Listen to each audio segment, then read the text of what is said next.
what does this stuff do for you in recovery? What is it that so it's an inherent love for you, maybe of the outdoors, and you said, but I know for both of you, it's an integral part of your recovery identity and recovery motivation and the way it works for you.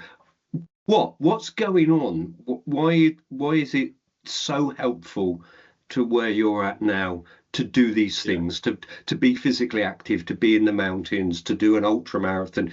Why are these things? Why are they so important? How do they work as part of recovery, rather than just what everyone does? Yeah. Right. At first, shall I start from the beginning? Yeah, go on. Yeah. And the feeling I got when I was on a Withva that day, there was definitely the addict coming out in me that I wanted it again. Definitely, I there was something I even though I was really there's so much pleasure in it, you want to repeat the pleasure. Yes. Yeah, exactly, that dopamine. Yeah, and like I said, we're always after that hit. There is a buzz. We should acknowledge there's a buzz, isn't there? There's a buzz from the hills. There are many other things, but there is a buzz. Yeah. Yeah. Even though I was really unfit at that time, and I was a struggle, but I still wanted to do it again. And then there was that hill skills course that gave me that bit of encouragement. So that's still a pleasure aspect of getting a compliment, and then seeing what I could do with that.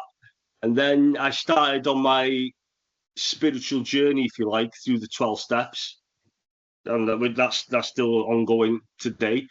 And I started, through working the steps and becoming more aware.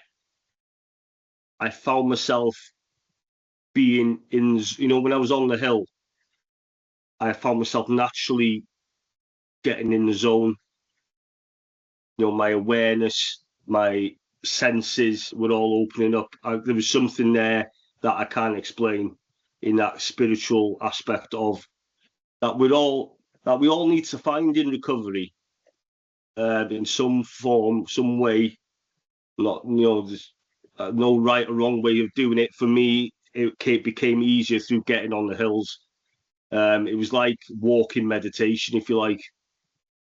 Yeah, I started noticing things like lichen, for example, alpine plants, the geology, noticing how beautiful the lakes were, and like recovery, a mountain day, it's not about the summit, and it's not, it's the journey. And if we can be aware from that start point in the car park up to the summit and all the way back down, if we could be aware for that duration, it's amazing. It's not, a lot of people I imagine, on their day up Snowdon, they'll just huff and puff, tap the summit and off back down. But it's about being present and taking it all in and being one, with it all. And then that then evolved through, and I suppose, the birth of sober Snowdonia, if you like. When we get to that step 12 where we've got to be of service and give back, right? And for me, that selfishness in me was still there, still fighting against, why should I give back? Yeah. And let's finish with sober Snowdonia, the giving back bit. Yeah. Okay. So Lianne, for you, how does it work? Because you alluded earlier a little bit more peace. And before we get to Snowdonia sober, Rob, I want to come back to ego as well, because I think egos and mountains are important, and connection with addiction and recovery. But Lianne, how does the outdoor world work for you? How does the running and the mountains work for you? Because those are the two things you're doing at the moment, aren't they? Kind of running and mountains, yeah? Yeah. It doesn't seem so real but it first started off, I just wanted to get more fit, and okay, that's what I just wanted to get more healthy. And as time's progressed and I've started my running journey, and I realized there was a different community that I can get involved in, and I absolutely love that community. I've been speaking to people, especially in this ultra marathon, and that it's just women, and that's what got me to sign up, that it was just women that were doing that. some are walking, some are hiking, some are running it, and having that community. And you know, that feeling that I can just be outdoors, enjoy myself, and not have to worry about anything. And you know, it's the running, my running.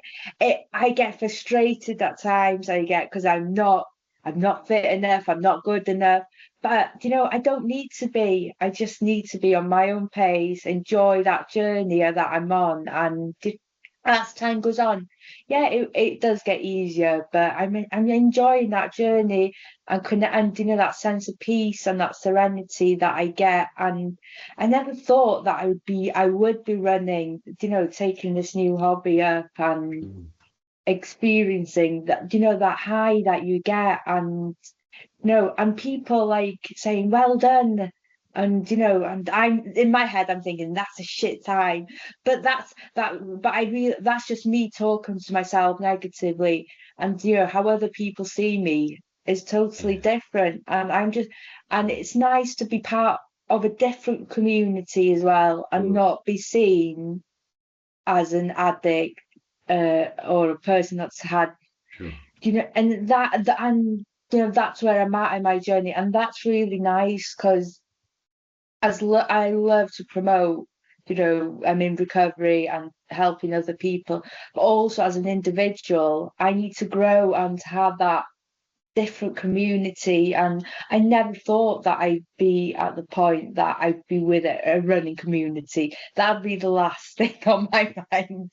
But it's, you know, I used to And I have think that's that.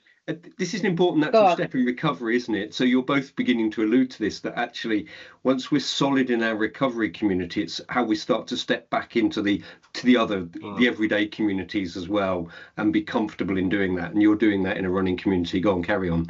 Yeah, I think it's important.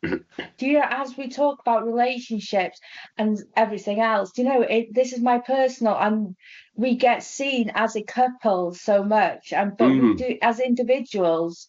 You know, we are at this moment, you know, our journeys are a bit separated as Rob loves the mountains. And you know, I keep getting these ideas. Maybe I can run up Moel Shabor, not Moel Shabor, Moel Alia, and go down and do that circle. These are the things. But tell me when you're ready, and I'll come with you. But these are the things that are going through my mind, and you know, and yeah, I love it from you two, because you two are always telling me you're not that fit, and you're loads fitter than I am. It's hilarious, like, you know. No, I don't believe that.